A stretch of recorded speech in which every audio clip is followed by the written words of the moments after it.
3월 7일 주일 예배를 하나님께 드리겠습니다. 다 자리에서 일어나시겠습니다. 여는 찬양 드리겠습니다.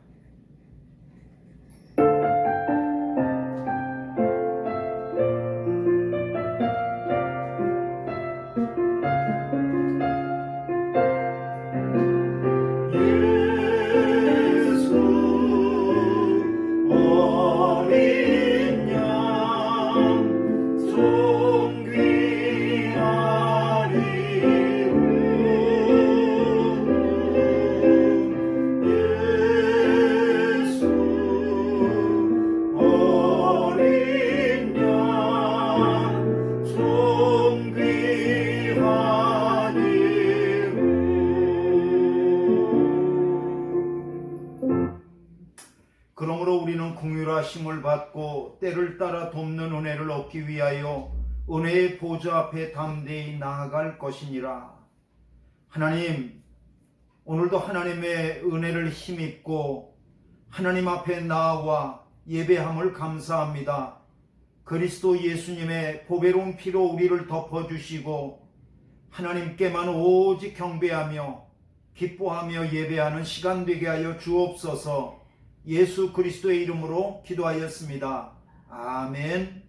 찬송가 8장입니다.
성시교도 12번입니다. 성시교도 12번입니다.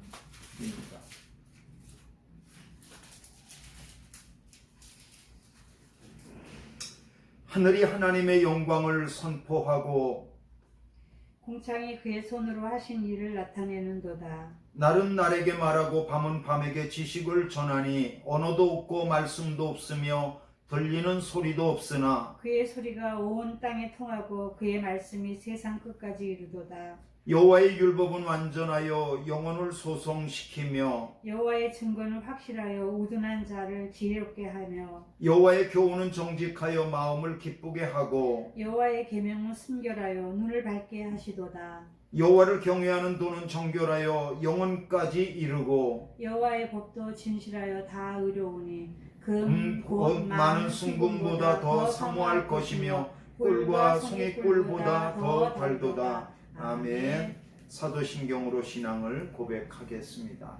전능하사 천지를 만드신 하나님 아버지를 내가 믿사오며 그 외의 아들 우리 주 예수 그리스도를 믿사오니 이는 성령으로 잉태하사 동정녀 마리아에게 나시고 본디오 빌라도에게 고난을 받으사 십자가에 못 박혀 죽으시고 장사한 지 사흘 만에 죽은 자 가운데에서 다시 살아나시며 하늘에 오르사 전능하신 하나님 우편에 앉아 계시다가 저리로서 산 자와 죽은 자를 심판하러 오시리라. 성령을 믿사오며 거룩한 공회와 성도가 서로 교통하는 것과 죄를 사하여 주시는 것과 몸이 다시 사는 것과 영원히 사는 것을 믿사옵나이다. 아멘.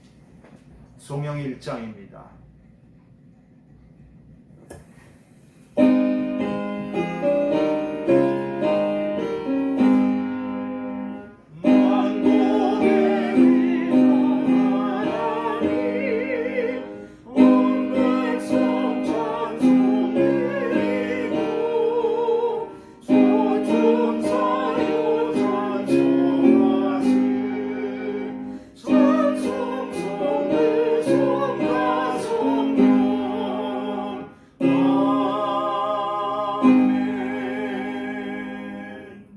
다 자리에 앉겠습니다.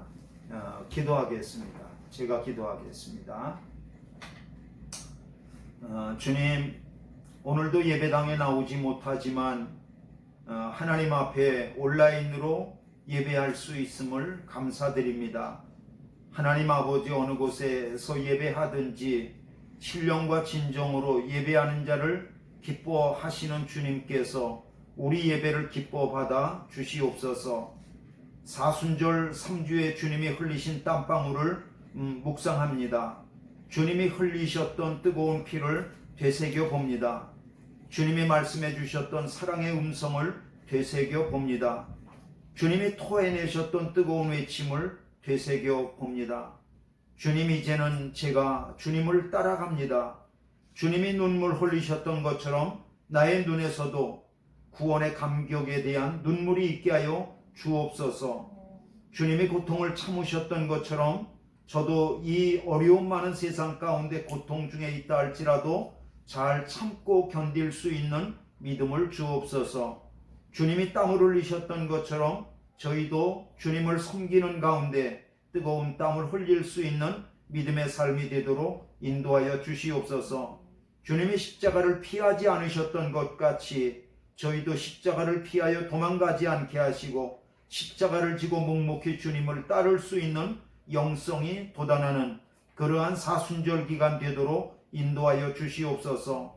하나님, 언제나 어디서나 주님을 향하여서 뜨거운 마음을 가지고 예배하기를 소원합니다. 우리 예배를 받아주시며 우리 마닐라 은혜 감리교회를 통하여서 온 믿음의 식구들을 하나님께서 믿음이 떨어지지 않게 하시고 독수리같이 올라가게 하시며 무엇보다도 하나님께서 코로나를 벗겨주시고 마스크를 벗겨주시며 하나님 아버지여 정말 백신 보급이 속히 이루어질 수 있도록 인도하여 주시고 하나님 아버지여 이 모든 어려운 시간들 가운데에서 하나님 예배당에 나와 마음껏 찬양할 수 있는 날을 속히 보게 하여 주시옵소서.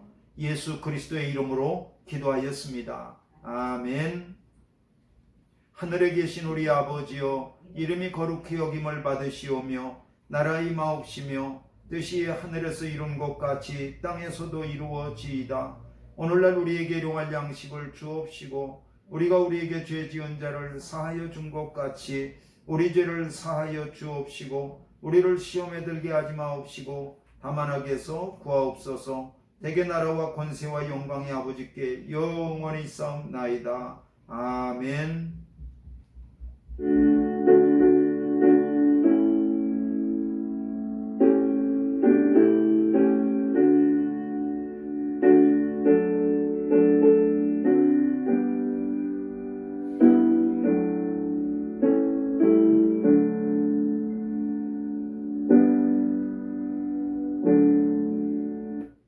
이 시간에는 하나님 앞에 드리는 예물을 봉헌하겠습니다.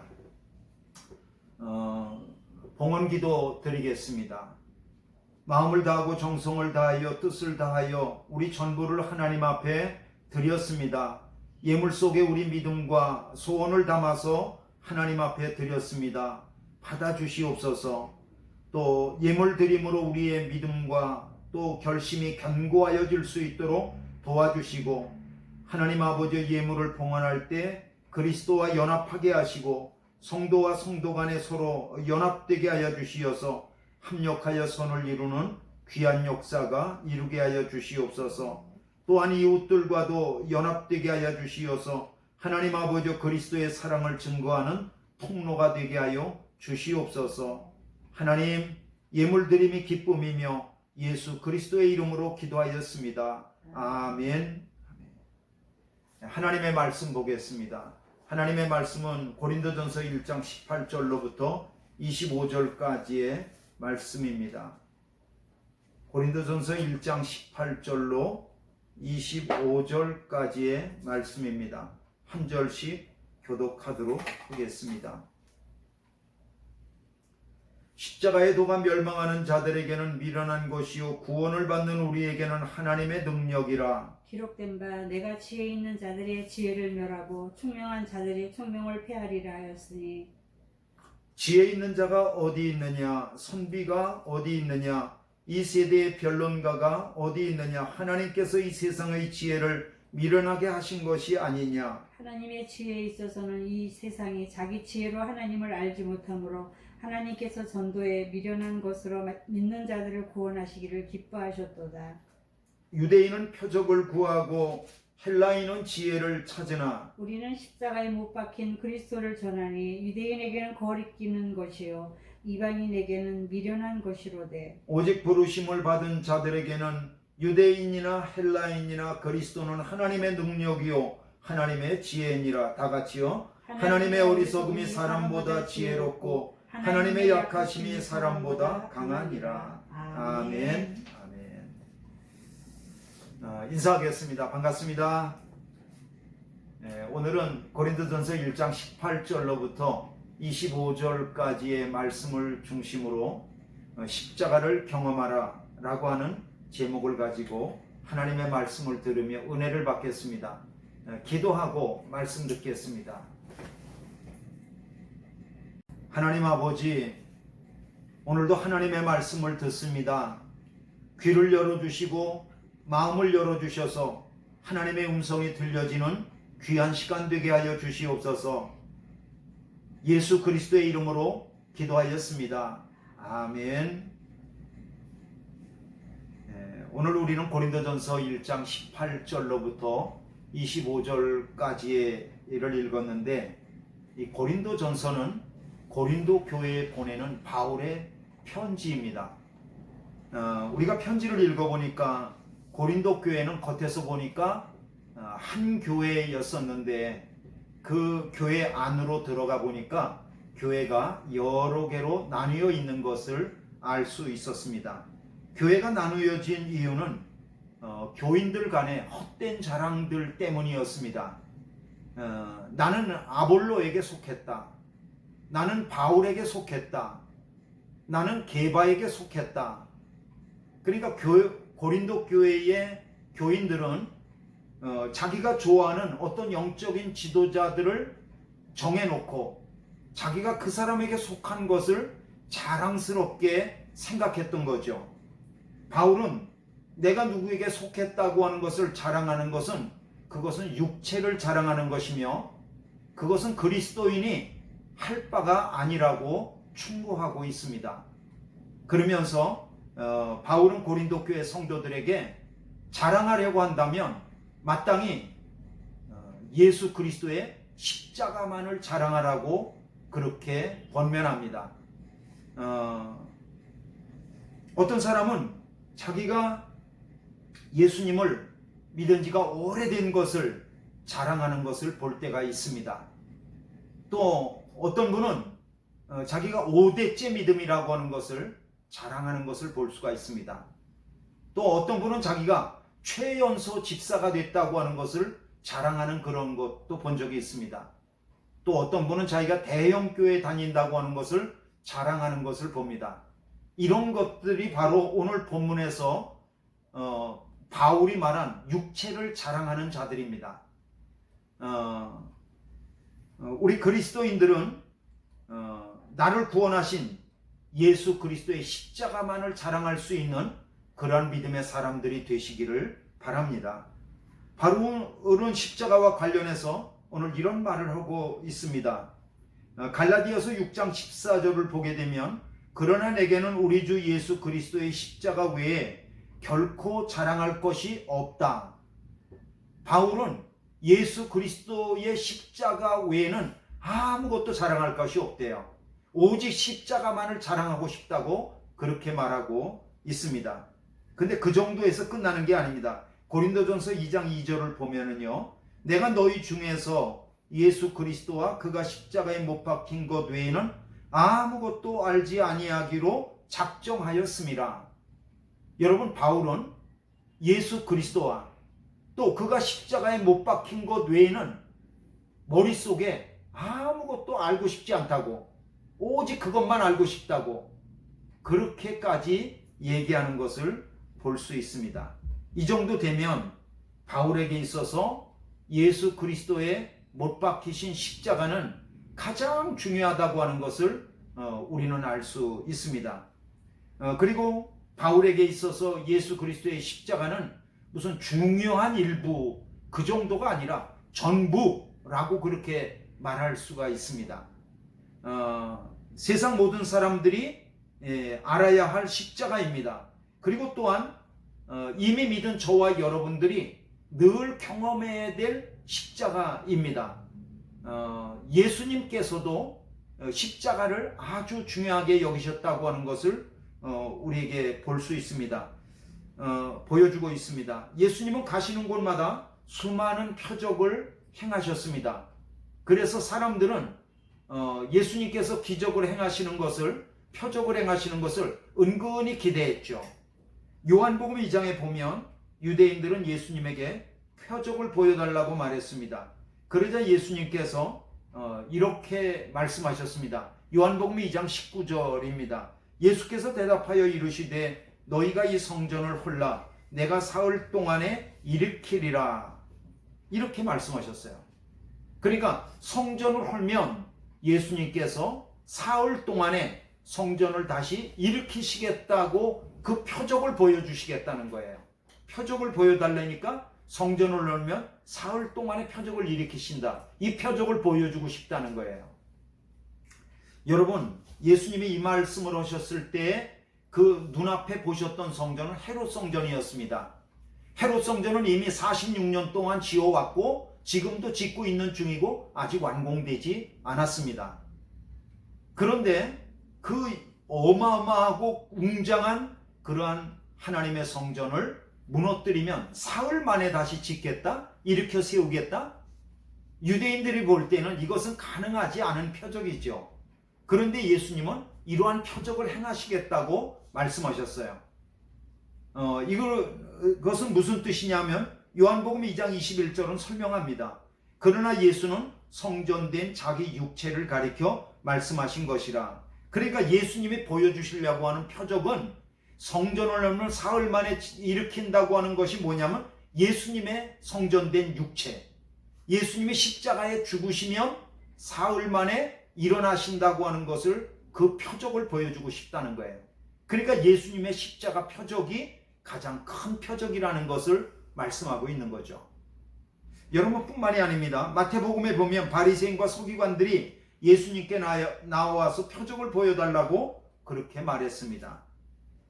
그때 예수님은 바리새인과 서기관들에게 이렇게 말씀하셨습니다. 마태복음 12장 39절입니다. 예수께서 대답하여 이르되 악하고 음란한 세대가 표적을 구하나 선지자 요나의 표적밖에는 보일 표적이 없느니라.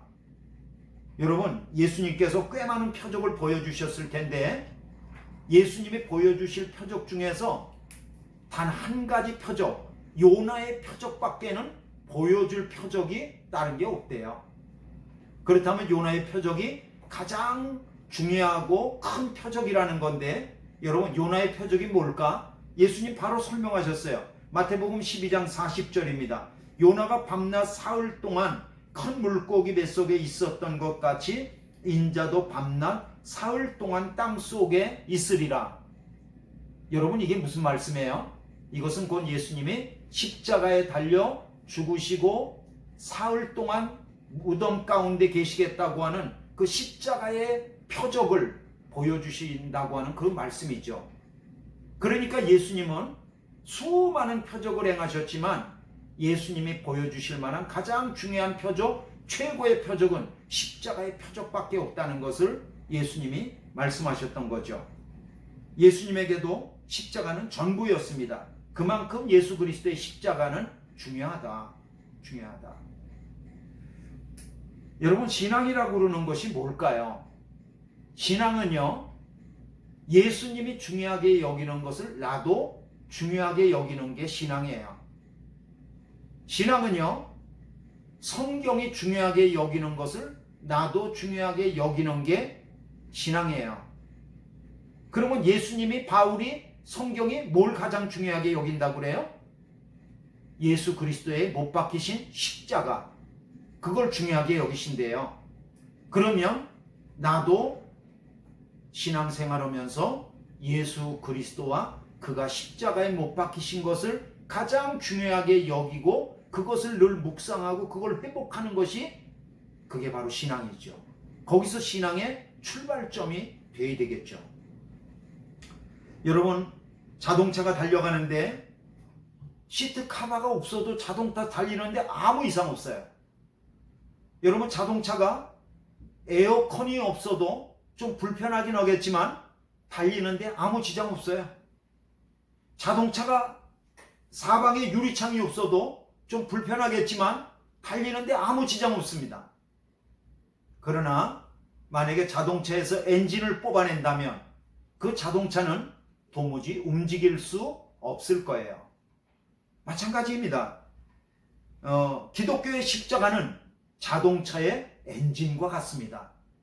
그러므로 우리 그리스도인들이 살아가면서 믿으면서 예수 그리스도와 그가 십자가에 못 박힌 것을 엔진 신앙으로 삼으실 수 있기를 주님의 이름으로 축원합니다. 바울은 예수 그리스도의 십자가에 대해서 오늘 본문에서 이렇게 말씀하고 있습니다. 여러분 18절 보시겠습니다. 18절 같이 읽겠습니다. 시작. 십자가의 도가 멸망하는 자들에게는 미련한 것이요 구원을 받는 우리에게는 하나님의 능력이라. 그렇게 말씀했습니다. 여러분 이 세상에는 수없이 많은 사람들이 있지만 고린도전서 1장 18절에 있는 그 말씀에 의하면 십자가 앞에는 두 종류의 사람밖에는 없는 거래요.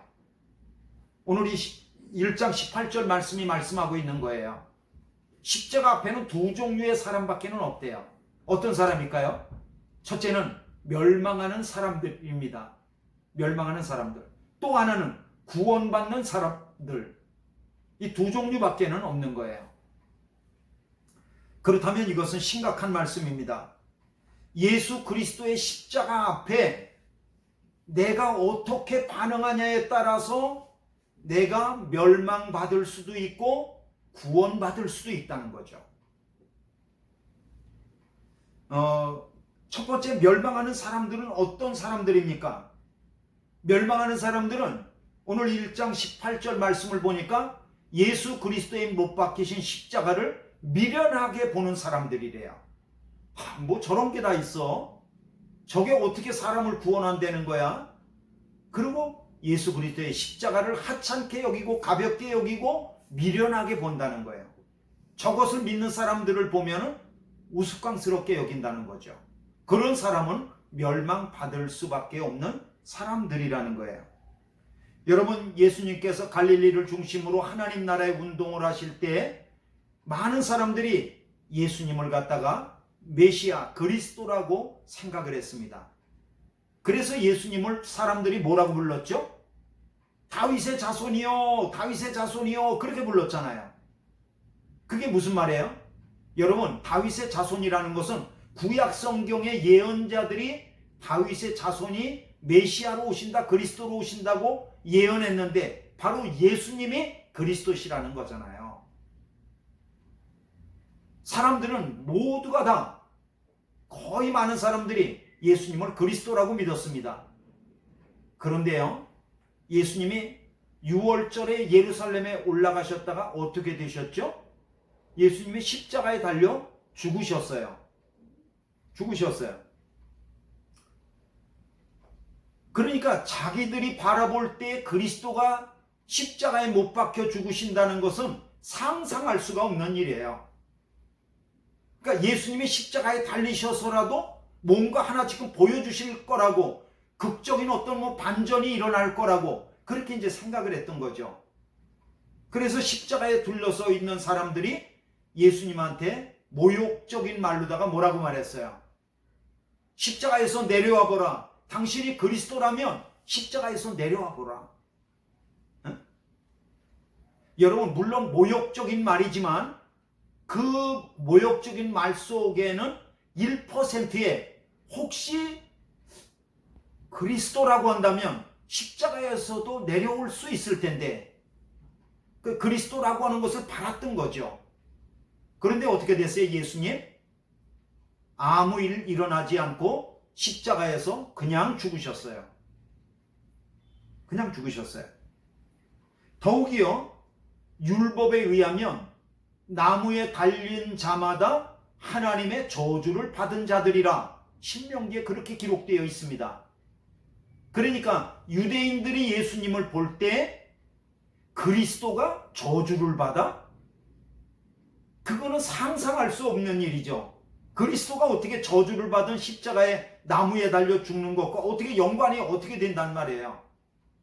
그러니까 유대인에게 있어서 그 십자가는 꺼리끼는 것이라는 거죠. 꺼리끼는 것이다. 그리고 그들이 기대했던 그리스도의 모습이 전혀 아니었던 거죠. 유대인뿐만이 아닙니다. 헬라인을 비롯한 이방인들도 예수 그리스도의 십자가를 갖다가 그것을 어리석게 보았습니다. 오늘 미련한 것이 오는데 이거 foolish라고 쓰여 있는 거예요. 어리석게 보였다. 바보같이 보였다. 왜요? 여러분, 십자가형이라고 하는 것은 그 당시에 보통 범죄자들이 받는 처벌 방법이 아니에요. 그럼 누가 받는 방법이냐면 최고수들이 받는 처형 방법이에요. 그런데 예수님이 바로 그 십자가형에서 그 최고형을 받은 거죠. 그런데 최고형을 받은 사람을 믿으면서 그를 그리스도라고 믿는 것, 이방 사람들이 볼 때는 그것이 얼마나 우스꽝스럽고 어리석게 보였겠냐 말이죠. 그래서 22절 23절에 이렇게 말씀하고 있습니다. 유대인은 표적을 구하고 헬라인은 지혜를 찾으나 우리는 십자가에 못 박힌 그리스도를 전하니. 그 다음 보세요. 유대인에게는 거리끼는 것이요, 저주를 받는 그곳에 그리스도가 달렸다. 거리끼는 것이요, 이방인에게는 미련한 것이로되. 이방인이 볼 때는 아주 우스꽝스럽다는 거예요. 그렇지만 구원받은 사람에게는 예수 그리스도의 십자가는 하나님의 지혜가 되고 하나님의 능력이 되는 것을 믿으시길 바랍니다. 그래서 1장 24절에 뭐라고 그랬어요? 같이 한번 읽겠습니다. 24절 시작. 오직 부르심을 받은 자에게는 유대인이나 헬라인이나 그리스도는 하나님의 능력이요 하나님의 지혜니라. 아멘. 저는 여러분 24절의 말씀과 같이 여러분들이 예수 그리스도의 십자가를 하나님의 능력과 하나님의 지혜로 경험하는 여러분 되시기를 주님의 이름으로 축원합니다. 중요한 것은 어떻게 하면 내가 하나님의 능력과 하나님의 지혜인 예수 그리스도의 십자가를 날마다 매일같이 경험할 수 있겠느냐라고 하는 것입니다.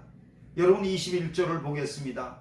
21절. 하나님의 지혜에 있어서는 이 세상이 자기 지혜로 하나님을 알지 못하므로 하나님께서 전도에 미련한 것으로 믿는 자들을 구원하기를 하시기를 기뻐하셨도다. 여러분 보세요. 자기 지혜로는 하나님을 알 수도 없고 예수 그리스도의 십자가를 나타난 하나님의 그 지혜도 알 수가 없다는 거예요. 깨달을 수도 없다는 거예요. 그래서 여러분, 시몬 베드로가 가이사라 빌립보에서 주는 그리스도시요 살아계신 하나님의 아들이십니다, 이렇게 고백할 때 예수님이 그 시몬 베드로에게 뭐라고 그러셨어요? 바요나 시몬아, 네가 복이 있도다. 그 다음에요, 이를 내게 알게 한 이는 혈육이 아니요. 그러니까 세상에서 고등학교 나오고 대학교 나오고 박사학위 받아서 알 수 있는 것이 아니고, 이것을 내게 알게 한 이는 혈육이 아니요 하늘에 계신 내 아버지시니라. 하나님이 가르쳐 주셔야 알 수 있고, 하나님께서 깨닫게 해주셔야 깨닫게 할 수 있다는 거예요. 뭐를? 예수님을 그리스도라고 고백하는 것이 말이죠. 그러니까 마찬가지입니다. 우리가 십자가를 바라보면서 이것이 바로 하나님의 지혜입니다, 십자가는 하나님의 능력입니다, 이것을 깨달을 수 있는 것도 우리가 공부를 많이 하면 알 수 있는 것이 아니고 하나님이 가르쳐 주셔야 된대요. 하나님이 깨닫게 해주셔야 된대요. 그래서 이런 걸 갖다가 신학적인 용어로다가 뭐라고 그러냐 하면, 어려운 말로 계시, 레벨레이션, 계시라고 그렇게 말하는 거예요. 하나님이 보여주시는 만큼만 알 수 있다는 거예요. 그러니까 이거는 학교를 하나 더 다니지 못하신 할머니라 할지라도 알 수 있어요. 어떻게 해요? 하나님이 알게 해주시면. 하나님이. 그러니까 엄밀히 말하면 우리가 믿는 게 아니고 믿어진 거예요. 믿어진 거예요. 우리 믿음은 내가 믿어지게 된 거예요. 믿어지게 된 겁니다. 그런데 이것을 어떻게 십자가를 경험하고 십자가의 도를 깨달을 수 있냐? 여러분, 전도에 미련한 것으로 깨닫게 된다고 말씀하고 있습니다. 21절 한번 다시 읽어볼게요. 하나님의 지혜에 있어서는 이 세상이 자기 지혜로 하나님을 알지 못하므로, 그 다음에 보세요. 하나님께서 전도에 미련한 것으로 믿는 자들을 구원하기를 기뻐하셨도다. 전도에 미련한 것으로. 여러분, 여기서 전도라고 하는 것은 무슨 이렇게 전도지 나눠주면 그걸 보고 믿게 되어진다, 그런 뜻이 아니에요. 그런 뜻이 아니고, 여기서 전도라는 것은 설교, 다시 말하면 예수 그리스도의 십자가를 갖다가 설명하는, 하나님의 말씀을 설명하는 것을 들을 때 성령께서 오셔서 그 듣는 말씀 중에 나를 깨닫게 해주시면은 그 십자가가 하나님의 능력이 되고 하나님의 지혜가 될 수 있다는 것을 우리에게 가르쳐 주시는 거죠. 그러므로 우리가 십자가에 관한 말씀을 증거할 때 그 말씀을 귀담아 들으실 수 있길 바랍니다. 그 말씀을 갖다가 경청할 수 있길 바랍니다. 그리고 그것을 깨닫기를 사모하시길 바랍니다. 그러면 하나님께서 그 말씀을 들을 때 성령께서 믿어지게 해주신다는 거예요. 믿어지게. 그러니까 믿음은 나의 어떤 그런 박사학위, 석사학위의 결과가 아니고 하나님의 성령께서 나를 깨닫게 해주셔야만 그것을 깨달을 수 있다는 것이 바로 십자가의 지혜입니다. 여러분, 요한복음 3장에 보면 예수님은 디모데에게 이런 말씀을 하셨어요. 요한복음 3장 14, 15절입니다. 모세가 광야에서 뱀을 든 것 같이 인자도 들려야 하리니 이는 그를 믿는 자마다 영생을 얻게 하려 하심이라. 모세가 광야에서 장대에 뱀을 만들었습니다. 장대에 뱀을 달았습니다. 놋뱀을 달았죠.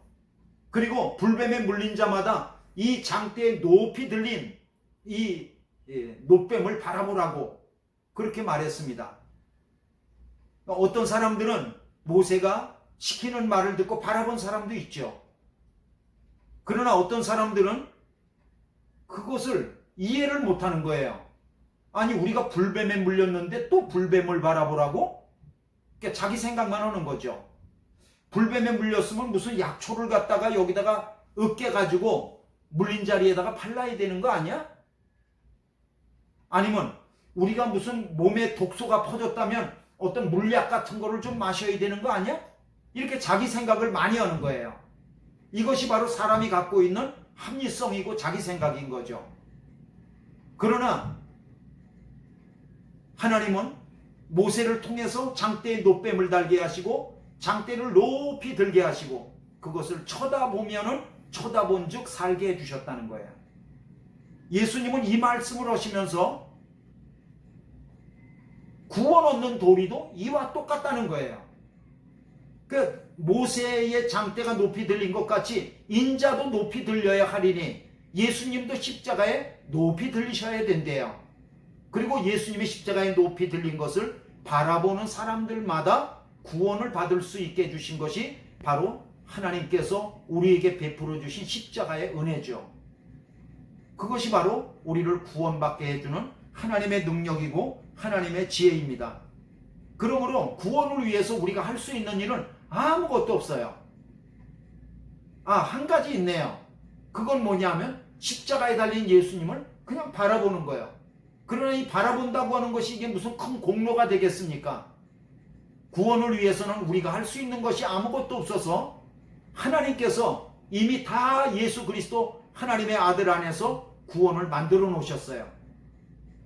그리고 성경을 기록하고 그러한 성경을 통해서 또 설교자들을 통해서 오늘도 십자가 복음이 증거되게 하셨습니다. 그 말씀을 듣고 읽고 그 십자가를 바라보며 믿는 자들에게는 하나님의 지혜이며 하나님의 능력인 십자가를 경험하게 하여 주실 줄로 믿습니다. 구원은 오직 성령께서 하시는 일입니다. 바람이 임의로 불매 어디로 와서 어디로 가는지 알지 못하는 것 같이 성령으로 난 사람은 다 이와 같으니라. 그러니까 거듭나고 예수 그리스도를 믿고 구원받는 사람들은 성령께서 하시는 일이고 바람같이 일어나는 일이래요. 그러므로 우리는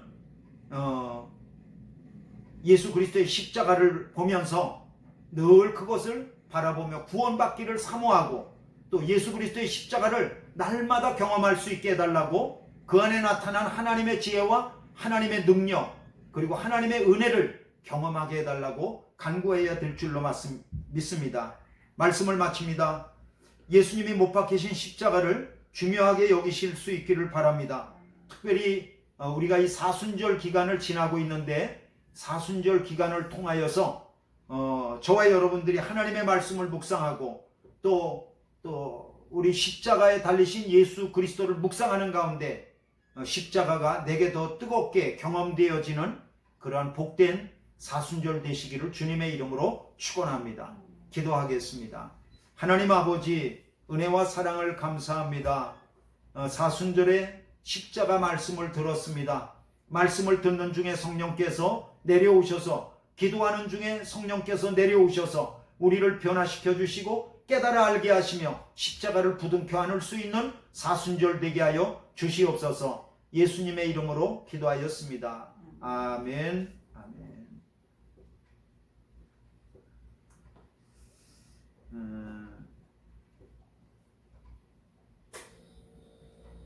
다 자리에서 일어나시겠습니다.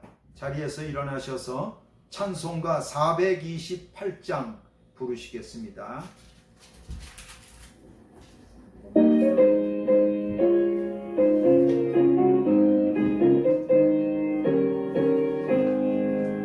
내 영혼 내 햇빛 비추니 주 영광 찬란해 이 세상 어떤 빛보다 이 빛도 빛나네 주의 영광 빛나 넘치 내게 비춰주시옵소서 그 밝은 얼굴 배울 때 나의 영혼 기쁘다 내 영혼 내 노래 있으니 주 찬양합니다 주 귀를 기울이시사 다 듣고 계시네 주의 영광 너희는 내게 비춰주시옵소서 밝은 얼굴 배울 때 나의 영혼 기쁘다 내 영혼 내 몸 달려서 주 함께 하실 때 은평화 내게 깃들고 그 은혜 껌이네 주의 영광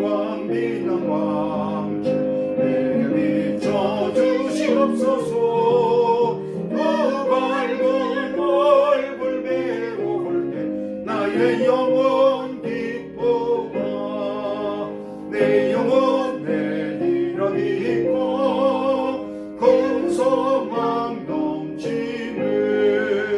주 예수 복을 주시고 또 내려주시네. 주의 영광 빛난 광채 내게 비춰주시옵소서. 밝은 얼굴 배울 때 나의 영혼 기쁘나. 축도함으로 예배를 마치겠습니다. 우리를 위해 고난의 십자가를 지신 예수 그리스도의 은혜와 하나님 아버지의 극진하신 사랑하심과 성령님의 감화감동 교통하시는 은총이 사순절 내내 주님과 동행하기를 소원하는 모든 백성들을 위해, 하나님 가정과 기업 위에, 자녀들 위해 영원토록 함께 하시기를 간절히 축원하옵나이다. 아멘.